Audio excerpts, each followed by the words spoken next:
Hello everyone. In this lecture, we shall discuss the Millennium Ecosystem Assessment Report. Basically, we shall discuss the key points that are coming from the Millennium Ecosystem Assessment Report that was published in the year 2005. You can download all the reports from this Millennium Ecosystem Assessment website, and I have already shared the screenshot of this website here.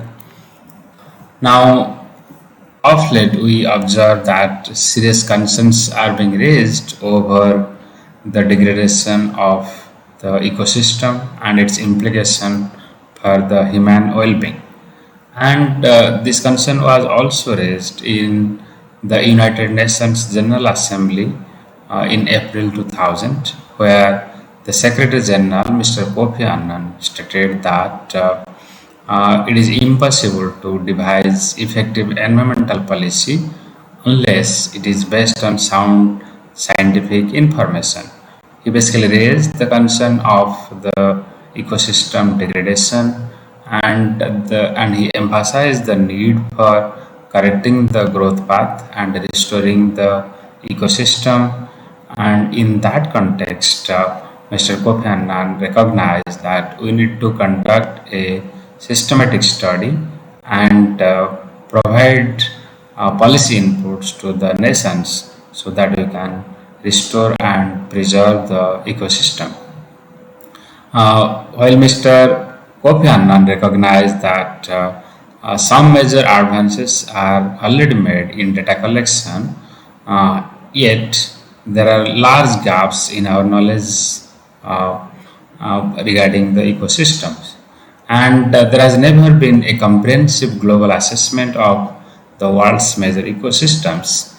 And in that context, the Millennium Ecosystem Assessment was launched, and this is a major international collaborative effort to map the health of our planet Earth. The objectives of this report or Millennium Ecosystem Assessment Report are twofold. The first objective of this assessment was to provide an integrated assessment of the consequences of ecosystem change for human well-being and to analyze the options available to enhance the conservation of ecosystems and their contribution to meeting human needs.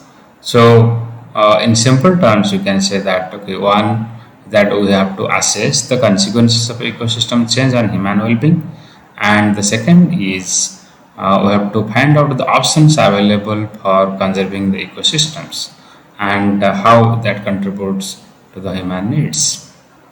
And this assessment included different stakeholders, the governments, and the private sector, the non-governmental organizations, and different scientists were involved in this study.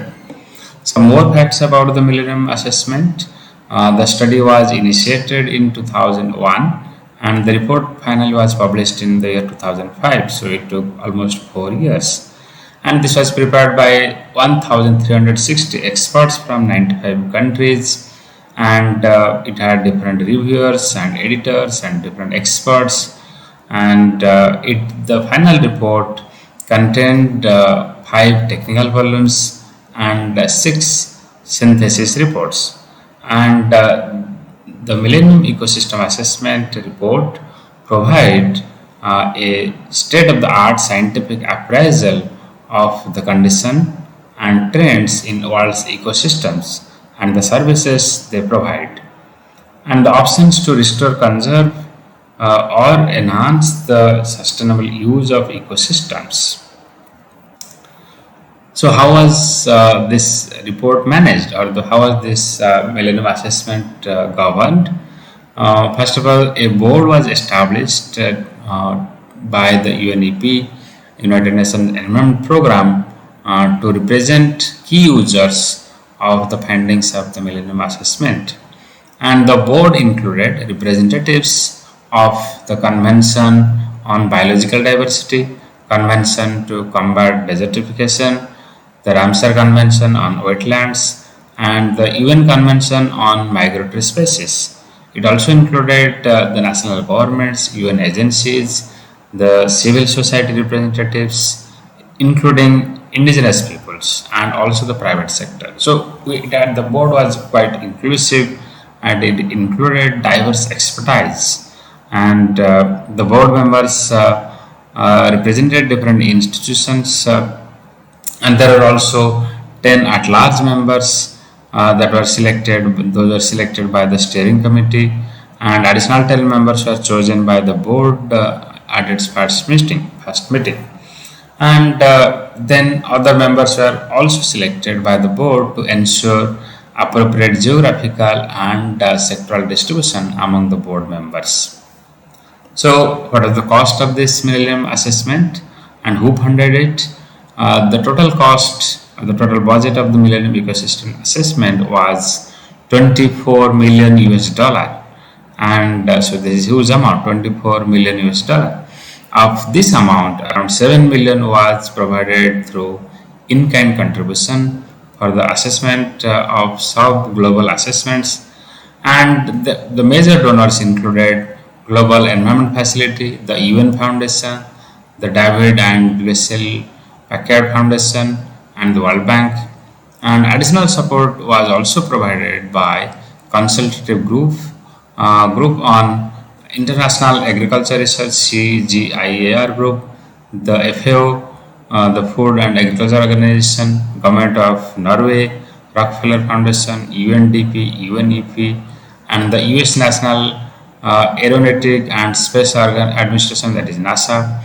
The exploratory phase was funded by the Aviana Group, David and Lucille Packard Foundation, Government of Norway, Swedish International Development Authority SIDA, and then Summit Foundation, UNDP, UNEP, Alaska Global Fund, and the World Bank. In addition, significant contribution of data, time, and expertise were made in kind contribution by such groups as the International Food and Policy Research Institute and World Water Research Institute. So before we get into the key findings or the key concerns of the Millennium Ecosystem Assessment, we should know some key concepts. First, we should know what is ecosystem. The report, Millennium Assessment Report, defines ecosystem as an ecosystem is a dynamic complex of plant, animal, and microorganism communities and the non-living environment interacting as a functional unit. So it includes the dynamic complex of plants, animals, and microorganism communities and the non-living environment interacting as a functional unit. Humans are an internal part of the ecosystem. Ecosystems vary enormously in size. A temperate pond in a tree hollow and an ocean basin can both be ecosystems. So ecosystem could be small, it could be large, and we have very different ecosystems. And humans are an integral part of the ecosystem. Then coming to the ecosystem services. Ecosystem services are the benefits people obtain from the ecosystems. And the Millennium Ecosystem Assessment Report provides all the ecosystem services the humans use into four categories. One is provisioning services, regulatory services, supporting services, and cultural services. Provisioning services include services such as food and water. Regulating services include the services such as regulation of the floods, droughts, land degradation, and disease. Supporting services include the services such as soil formation and nutrient cycling. And cultural services include the services such as recreational, spiritual, religious, and non-material benefits. And how does this report define the human well-being? Because in the entire report we shall be discussing that the ecosystem services have huge implications for the human well-being. For the human well-being, and it completely depends on the quality of the ecosystem services. And of course, the Millennium Ecosystem Assessment also report also recognizes that human being is only one of the species of the entire complex ecosystem. However, since we discussed that the ecosystem has significant implications for the human well-being, we need to discuss the concept of human well-being. So, human well-being has multiple constituents that includes basic materials for a good life, freedom of choice and action. Amartya Sen's concept of idea of freedom and so freedom of choice and action, then good health, good social relations, and security. So, human well-being includes the basic materials that is required for good life. Then it includes freedom of choice and action. It includes good health, good social relation, and security. And well-being is at the opposite end of the continuum from poverty, which has been defined as a pronounced deprivation in well-being. The constituents of well-being, as experienced and perceived by people, are situation dependent and reflecting local geography, culture, and ecological circumstances. So, like development is context specific. Here, the human well-being is also is basically context specific, and this is situation dependent, and it reflects the local geography, culture, and ecological circumstances. And here, in fact, we can discuss how this is important because, see, if people are living in a different in a locality where the temperature is quite low, then people would need different clothes, so their material needs would be different from the people who live in a very hot climate. Similarly, due to the different ecosystem, we'll have different food, we'll have different resources available in the locality. So, well-being would depend, would be context specific. Now, this Millennium Ecosystem report provides a beautiful linkage between the ecosystem services and the human well-being. How the ecosystem and human beings and the human well-being is interrelated. That is not discussed in this graphical presentation. So, in the left panel, we take all the ecosystem services that include supporting services, provisioning services, regulating services, and cultural services. And in the right panel, we talk about different components or the constituents of the human well-being, which includes security, the basic materials for good life, good health, good social relation, and freedom of choice and action. Now, we can see different arrow marks coming from left to the right, how different ecosystem services determine the human well-being, basically different components of the human well-being. And the colors also show that the yellow color show the low potential for mediation, and then the brown color show high medium, the high or we can say the medium range of mediation or by the social, or we can say medium range of impact we have, and then the deep color, deep coffee color shows high impact of the ecosystem on the human well-being, and the width of the arrow shows the intensity of the linkages between ecosystem services and the human well-being. So here we see that the provisioning services have very high impact on the basic material for good life, and it also provides security, basically personal security, secure resource access, security from disasters, and good provisioning services also determine, basically it provides the basic materials that are required for the good human life. And then provisioning services also have implications for the health, and of course it has medium impact, and it has no implications for, so that way provisioning services have implications for security and material needs and health. And most importantly, we see that the regulating services of ecosystem has implications for again security, basic material need of the human being, and health. It also has implications for other components of the human well-being, such as good social relations. And similarly, cultural services have implications for security, it has implications for basic material needs, and it has implications for good human health, and it has implications for good social relations. So, we observe that for determining the human well-being, the ecosystem services are so important and so complex. So, what is the problem? Which problem are discussed? What type of problem are discussed in this report? So, the report recognizes that there is a rapid degradation of the ecosystems, and this the speed of the degradation is going to be much more faster in the coming decades. And the reason is that we are already 7.5 billion population on this planet, and different population projections indicate us that the population will be stabilized somewhere around 10 billion or 11 or 10 to 12 billion on this planet. So when the population increases from 7.5 billion to 10 billion or 11 billion, then the pressure is definitely going to increase significantly.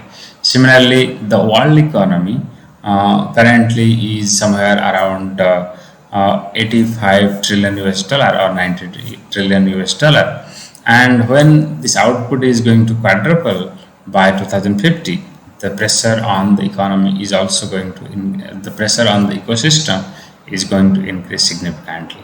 So this will have formidable the implication is that there will be significant increase in the demand for and consumption of the biological and physical resources.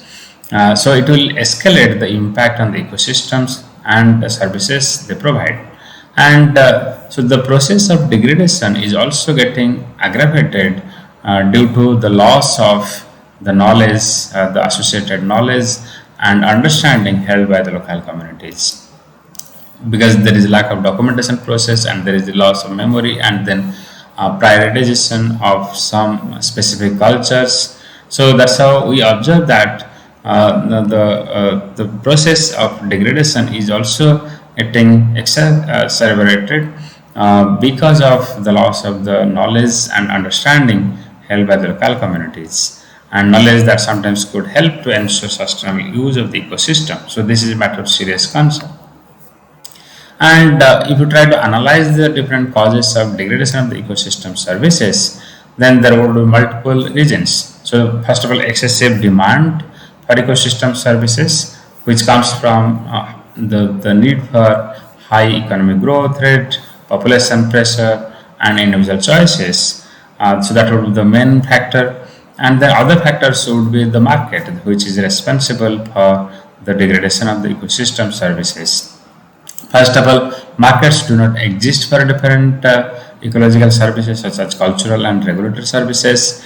And even if there is a market for some services, ecosystem services, the policies and institutions do not enable people living within the ecosystem to benefit from the services. So it may provide to others who are far away. So then local people would not give importance to conserve the ecosystems. And then markets are also unable to address the important intra and intergenerational equity, and so that is very, very crucial. And then along with that, we also see the significant social changes in the social systems. So that also that puts a lot of pressure on the ecosystem and the opportunities to respond. The ecosystem assessment report, Millennium assessment report, provides a beautiful conceptual framework that how our well-being depends on how things are how the ecosystem is getting impacted, how human well-being is also getting impacted. So we can see that The ecosystem services such as provisioning services, regulating services, cultural services, and supporting services determine significantly the human well-being. And the ecosystem services also help to reduce poverty because it fulfills the basic material needs. It ensures good health. If your ecosystem, your environment is not good, then there will be a lot of health implications also. So for example, people living in Delhi would have serious health issues because of the air pollution. Similarly, if your water is polluted, then the provisioning services, so the provisioning services are lacking, and then it will have significant implications on the human well-being. Similarly, there would be insecurity, and then there would be lack of freedom of choice and actions. For example, if you do not get sufficient water, you have to walk for about say 10 to 15 kilometers far off places to collect drinking water. Then you do not have the time to do something else, and that reduces your human well-being. So the ecosystem services determine human well-being, and now this human well-being is getting impacted directly and indirectly. So directly we see that changes in the local land use pattern and cover would impact the ecosystem services. Similarly, if the species is withdrawn or getting extincted from the locality, then that would impact the ecosystem services. Similarly, the technological adoption would also impact the ecosystem services. Then the external inputs such as fertilizer use, pest control, and irrigation facilities would impact the ecosystem services. And then the harvest and resource consumption would also impact.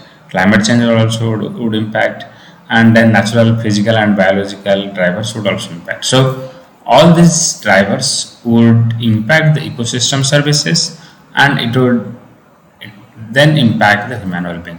Similarly, the drivers of the changes in the ecosystem directly would impact the human well-being. So through ecosystem services, it may affect indirectly, but it can also affect the human well-being directly. So there are other indirect drivers of change, such as demographic factors. If population pressure increases, then it will reduce the human well-being. Similarly, economic policies such as globalization, trade policies, and different other policy frameworks would impact the human well-being. And then the socio-political factors such as governance, institutional, and legal frameworks also would impact the human well-being. Similarly, science and technology may improve the quality of life or may reduce the quality of life. And similarly, the cultural and religious beliefs and consumption choices will also impact the human well-being. So it shows the complex relationship between the ecosystem services and direct drivers of change and indirect drivers of change, and how that impacts ultimately the human well-being. And then this report covers specific ecosystem services for the assessment, and it covers the marine ecosystem, the coastal ecosystem, and the inland water, the forest, dryland, island, mountains, floral ecosystem, cultivated ecosystem, and urban ecosystem. And if you discuss the marine ecosystem, then it includes the ocean with fishing, typically a major driver of change, and the boundary that is defined as marine areas where the sea is deeper than 50 meters. And similarly, the coastal area between 50 meters below mean sea level and 50 meters above the sea level. Similarly, inland water that includes rivers, lakes, floodplains, reservoirs, wetlands, and so on. Similarly, forest, the study included a canopy cover of at least 40% by woody plants taller than 5 meters, and the details is given, and so on. Dryland, island, and mountain, floral, the polar ecosystem, and the cultivated ecosystem, and urban ecosystem. Urban ecosystem includes the non-human settlements with a population of more than 5 lakh or more, with boundaries delineated by observing persistent nighttime lights or by interfering aerial extent in the cases where such observations are absent. So it has included uh, 10 ecosystems in the study. Now, when we talk about the ecosystem, different value systems are associated with it. We can, when we are trying to quantify the values, there would be lot of controversies, and this would be again subjective. So, and due to that, the current decision making process often ignores and underestimates the value of the ecosystem services. So, for example, all the time when there is a choice between preserving the nature and taking up industrial activities, we destroy the ecosystem and the natural environment, and we give priority for the economic activities. So the value system in economics literature we use okay, so or we can say the valuation has two paradigms. One is the utilitarian paradigm, or we can say anthropocentric paradigm of value, and we have non-utilitarian value paradigm. So there are two paradigms to assess the value of the ecosystem. So when we are using the utilitarian paradigm of value, it is based on the principles of human's preference or satisfaction, and we believe that the ecosystem and the services they provide have value to human societies because people derive utility from their use, either directly or indirectly. So we believe that all the ecosystem is meant for the human beings, and and there is utility to the human being. That's why it has a value. So that is utilitarian paradigm of the value. And so since it is useful for the human being, then only it has some value. Otherwise, it doesn't have. And similarly, we also take into consideration the non-use value. And in economic literature, when we talk about non-use value, we basically talk about the existence values or the option values that we think that okay, in future we may use. Okay, so we in the utilitarian paradigm of value, we consider both use values and non-use values, but the center of valuation is the human being, and we talk about the utility for the human being, whether it is today or in future. And so the non-use value involves deep held historical, national, ethical, religious and spiritual values people ascribe to the ecosystem, and in Millennium ecosystem report this is recognized as cultural services of the ecosystem. So we discussed one type of valuation, one type of paradigm of the value, that is utilitarian paradigm, and other is the non-utilitarian value paradigm, where we don't give too much importance for the human utility, or we don't say that okay, the ecosystem has some value because it is no value useful for the human beings. We don't consider that. So it holds that something can have intrinsic value, and that is it can be of value in and for itself, irrespective of its utility for someone else. So it's not that only that something will have value only if it has use value for the human beings, or it has utility for the human beings. It can have intrinsic value. So the resource itself has its own value. So whether it has utility for the human being or not doesn't really matter. So that is the argument of the non-utilitarian value paradigm.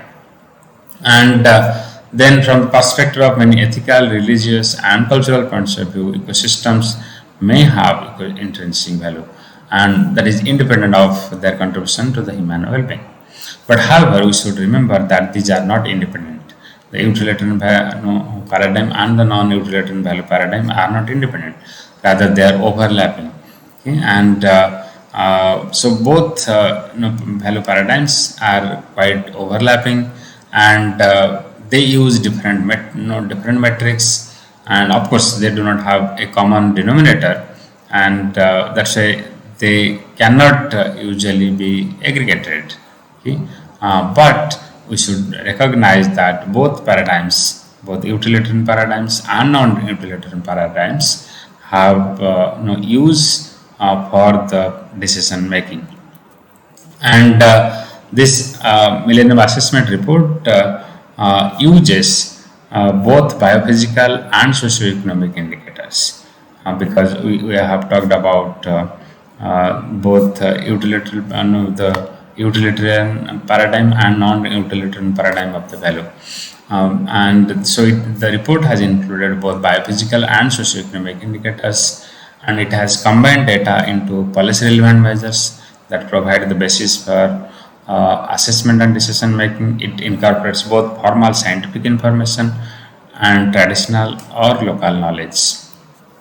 Now, coming to the main findings of the report, we can discuss the report in four sections. One is the ecosystem changes that has happened in last 50 years, and the gains and losses from the ecosystem change, and then we talk about basically three major problems may decrease long-term benefits, degradation of ecosystem services, increase livelihood of non-linear changes, and exacerbation of the poverty for some people. So there are four major sections in this report: how ecosystem has changed in last 50 years, what are the gains and losses of this, and what are the ecosystem prospects for the next 50 years, and can we reverse the ecosystem degradation. So the conclusion will be drawn on these 4 points. Now, coming to the section 1 are the finding for the first section, that what has happened to the ecosystem in last 50 years. We see that over last 50 years, humans have changed ecosystem more rapidly and extensively than in any comparable period of time in human history. So last 50 years have caused huge damage to the ecosystem. That is the conclusion that we are drawing. And this has resulted in a substantial and largely irreversible loss in the diversity of life on Earth. So huge damage has happened in the last 50 years, and these are all irreversible losses that has happened.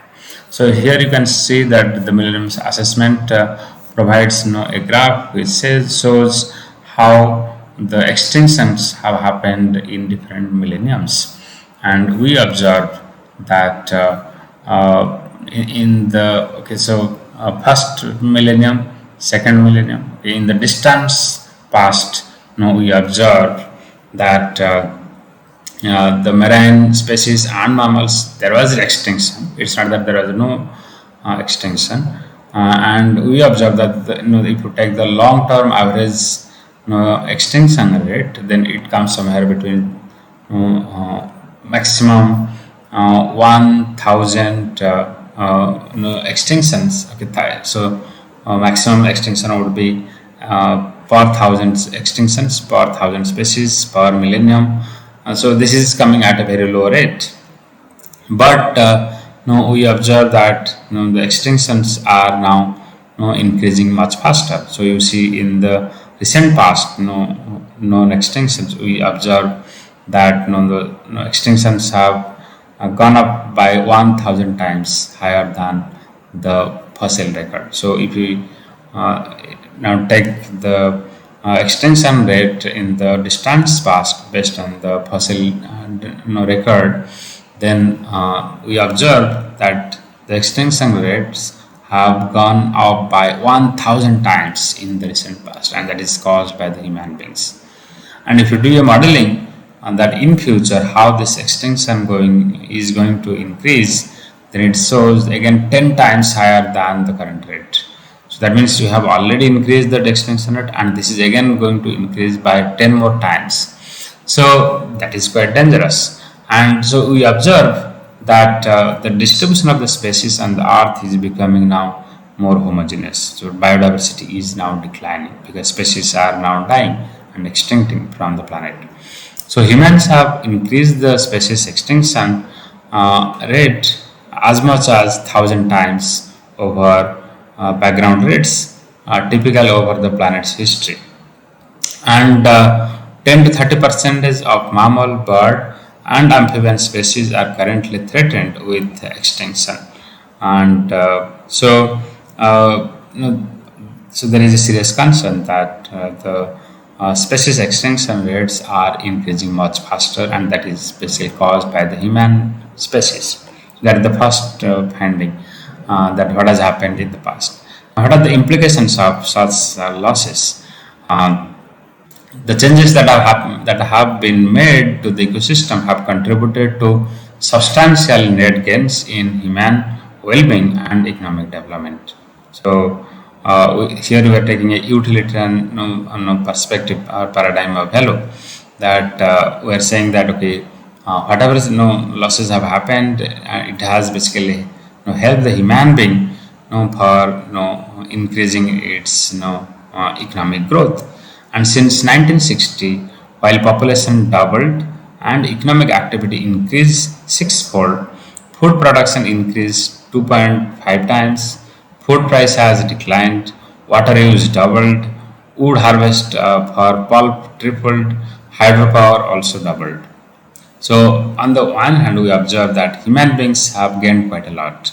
Human well-being has also improved. Economic growth rates have also increased much faster.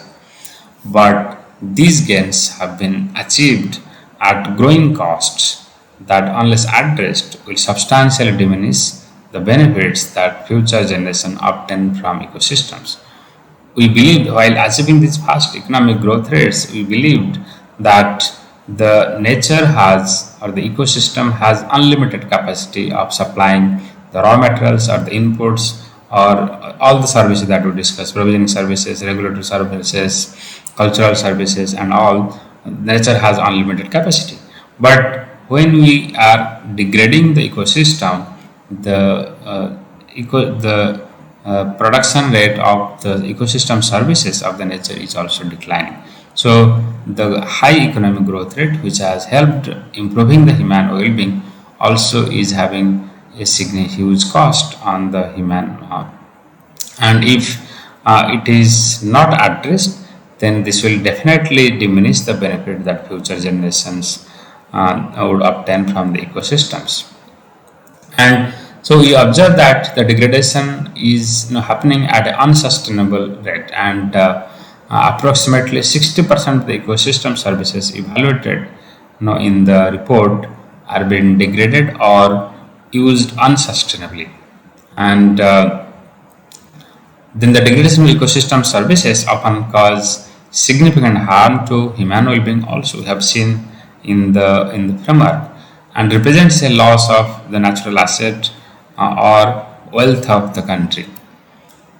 So now, if we look at different services, then we see what has happened. If you see the provisioning services of our ecosystem, then we observe that in case of crops, production have gone up, livestock productions have gone up, and but the capture fisheries have declined significantly. Biodiversity of fishes have gone down. Then the aquaculture has gone up. We are doing it, all with scientific methods, but the capture fisheries have gone down.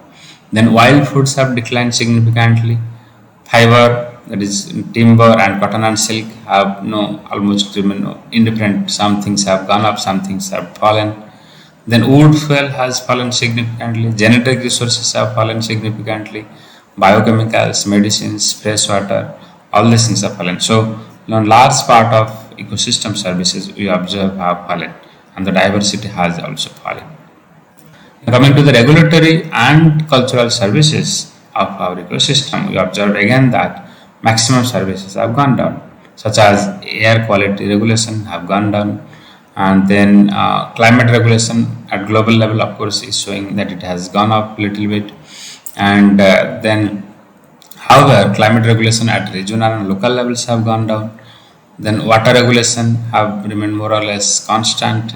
Erosion regulation have gone down. Then water purification and waste treatments have gone down. Disease regulation, unclear sign. Pest regulations have declined. Pollinations have gone down, drastically. Natural hazard regulations have gone down drastically, such as the lack of mangrove forest. Where there is lack of mangrove forest, there will be significant impact of the disaster. Then coming to the cultural services, we observe that the spiritual and religious values have declined, aesthetic values have declined, and there is no clear-cut indication of the recreation and ecotourism services. So overall, we see that maximum services, both in regulative services, cultural services, and provisioning services, it has declined. And now coming to, if you see the ecosystem degradation, it in fact causes significant harm to the human well-being also. And if we have to compare whether use of the ecosystem would add more value or preservation would add more value, then it shows that the total economic value associated with managing ecosystems more sustainably is often higher than the value associated with the conversion. Now we try to convert different ecosystem for our economic activities, but the study shows that if you take into consideration the total economic value of managing the ecosystem more sustainably, then it has more value than the values associated with the conversion. For example, take the case of wetland in Canada, tropical forest, mangrove in Thailand, tropical forest of Cambodia. Everywhere we observe that if the ecosystem is managed sustainably, then it has more utilities in value in dollars per hectare. And conversion may still occur because private economic benefits are often greater for the converted system.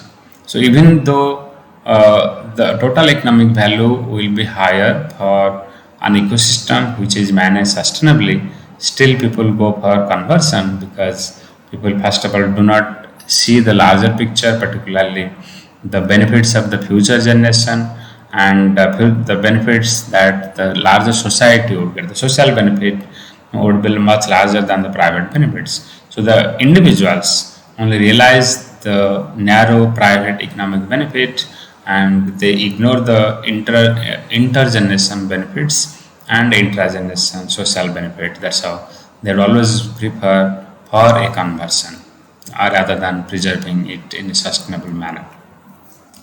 And the degradation of ecosystem services represent a loss of the capital asset. In fact, recently Partha Dasgupta report is also emphasizing upon or at international level now we are talking about creating a wealth account.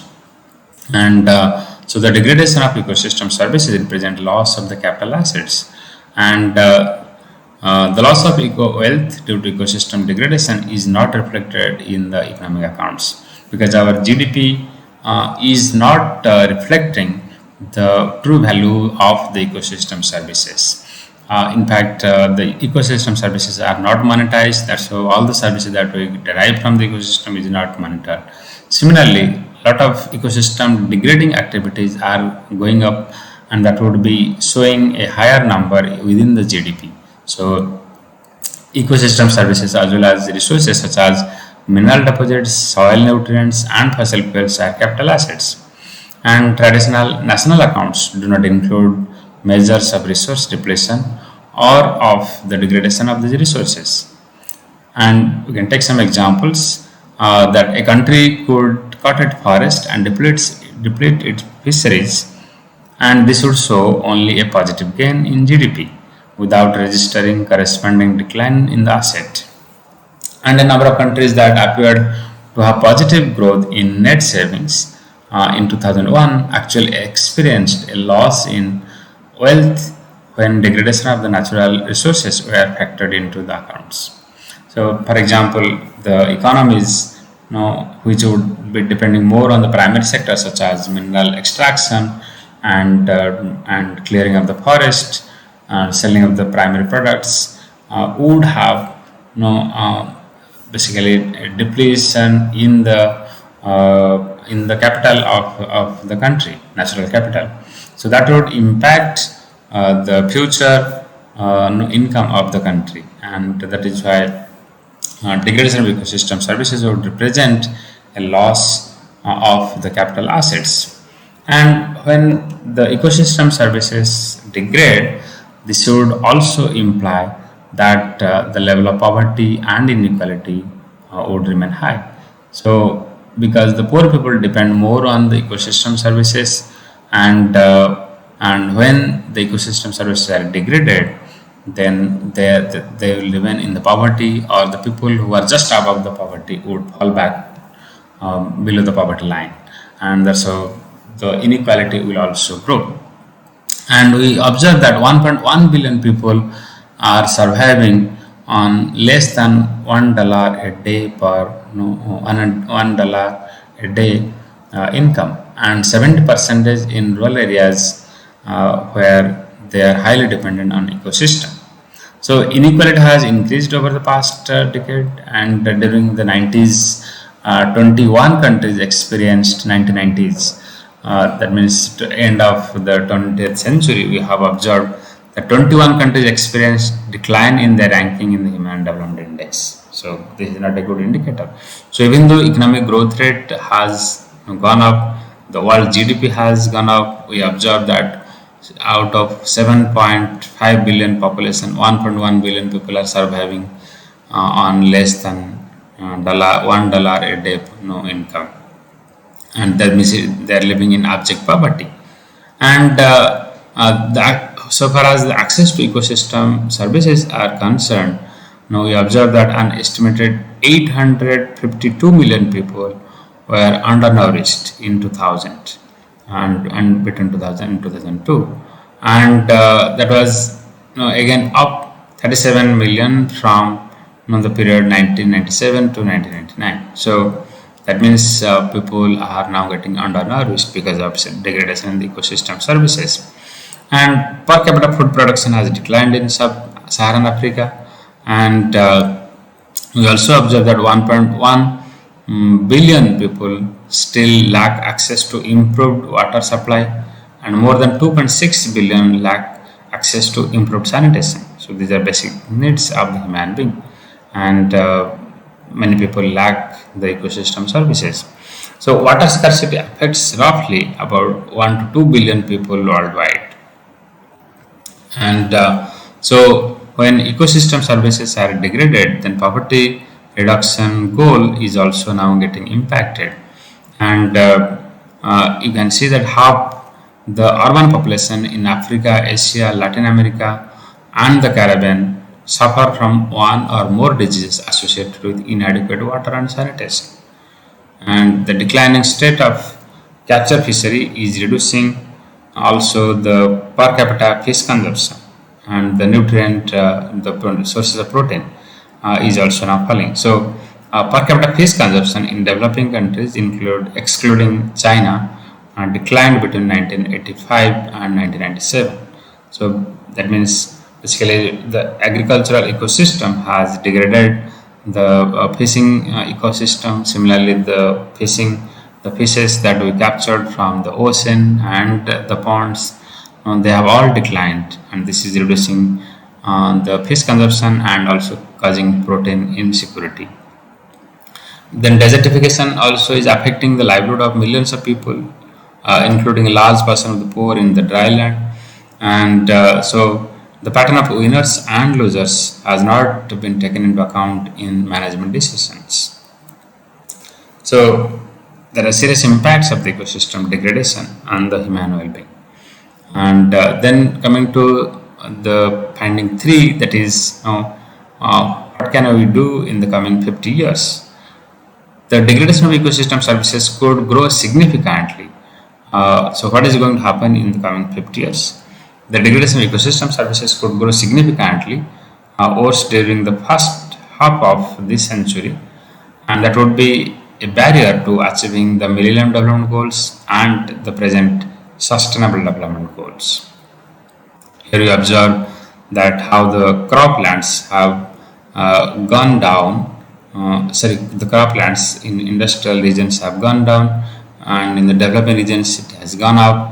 On the other hand, the forest areas have gone down in the developing countries, and in industrial regions it has gone up. And now, if you see the changes in the direct drivers of such ecosystem changes, then we observe that some 10 to 20% of grassland and forest land is projected to be converted by 2050. So here you see the different drivers of change, and starting from deserts and monitorable grasslands and shrublands, and then invasive alien species. So we observe that things are going to be degraded, and there will be overexploitation and overfishing. This pressure will continue to grow in all scenarios. And then we observe that the changes in the direct drivers, such as the nutrient loading, is also causing serious problems. So we observe the scenarios 1860, early 90s, and 2050, different scenarios. We observe that humans have already doubled the flow of reactive nitrogen on the continents, and some projections suggest that this may increase roughly a further two-thirds by 2050. And then the estimated total reactive nitrogen deposition from the atmosphere is shown in the third map, that is scenario for 2050. This accounts for 12% of the reactive nitrogen entering ecosystem, although it is higher in some regions. So the use of nitrogen is now going to really cause serious problem to our ecosystem. And the changes in the direct drivers, and that is climate change. We observe that the potential by the end of the century, climate change and its impact may be the dominant direct driver of biodiversity loss and changes in ecosystem services globally. And there would be serious harmful impact on the ecosystem. The balance of scientific evidence suggests that there would be a significant net harmful impact on ecosystem services worldwide if global mean surface temperature increases more than 2 degrees Celsius above pre-industrial levels. This would require CO2 carbon dioxide stabilization at less than 450 parts per million. And degradation of ecosystem implies that there would be substantial barrier to achieve the Millennium Development Goals and the present sustainable development goals, such as poverty reduction, hunger, child mortality, disease, environmental sustainability, including access to water, and so on.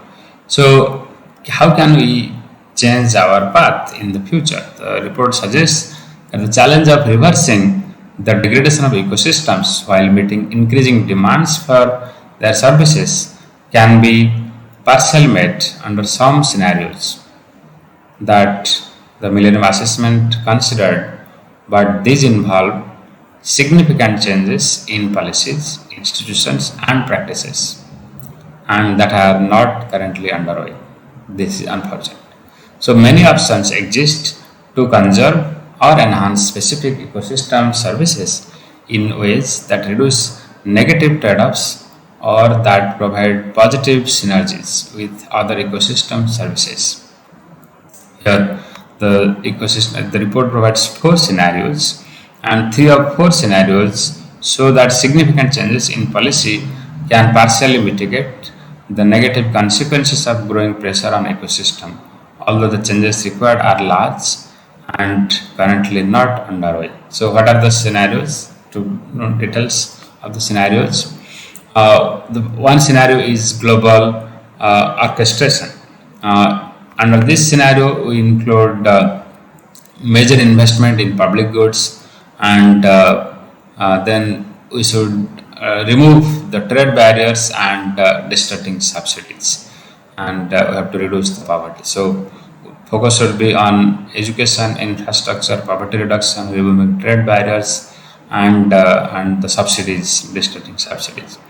And the second scenario is adopting mosaic.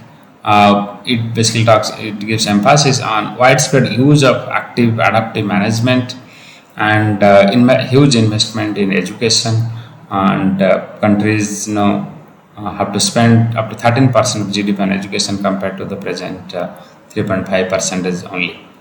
And the third scenario is techno-garden, that is significant investment in development of technologies to increase efficiency of use of ecosystem services, and widespread use of payments for ecosystem services and development of market mechanism. So,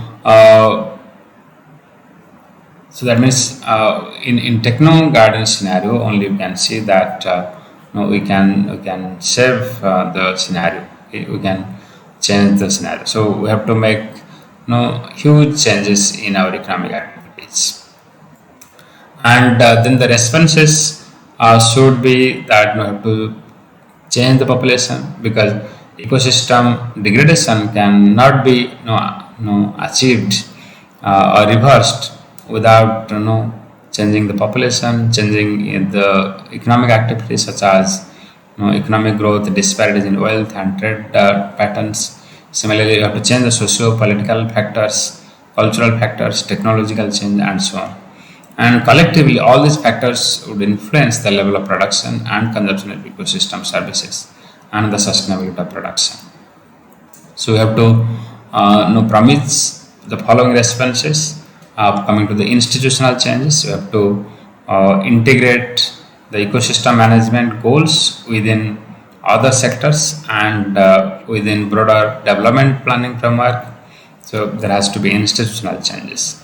There should be increased transparency and accountability of government and private sector performance.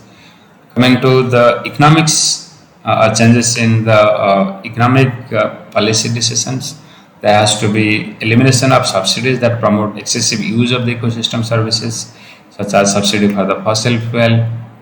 Have to stop and transfer the subsidies to payments for non-marketed ecosystem services. And then we have to use, we have to increase the use of economic instruments and market-based approaches in the management of ecosystem services.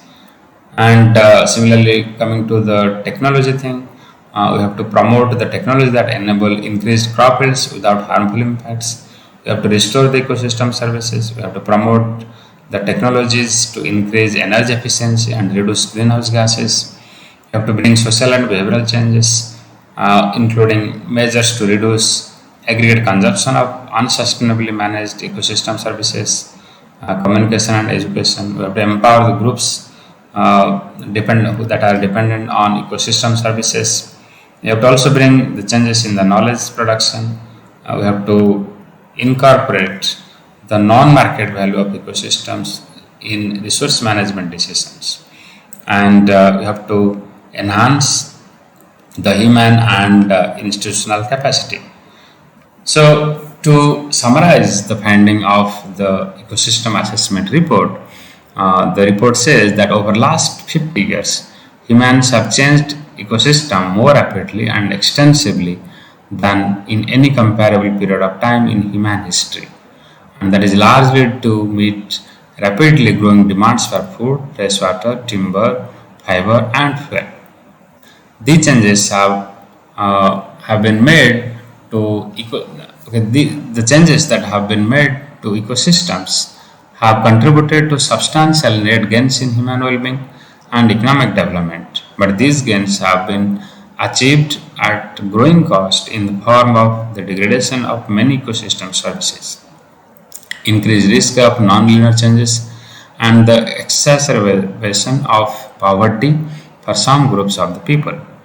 The degradation of ecosystem services could grow significantly worse during the first half of the century and is a barrier to achieving the present sustainable development goals.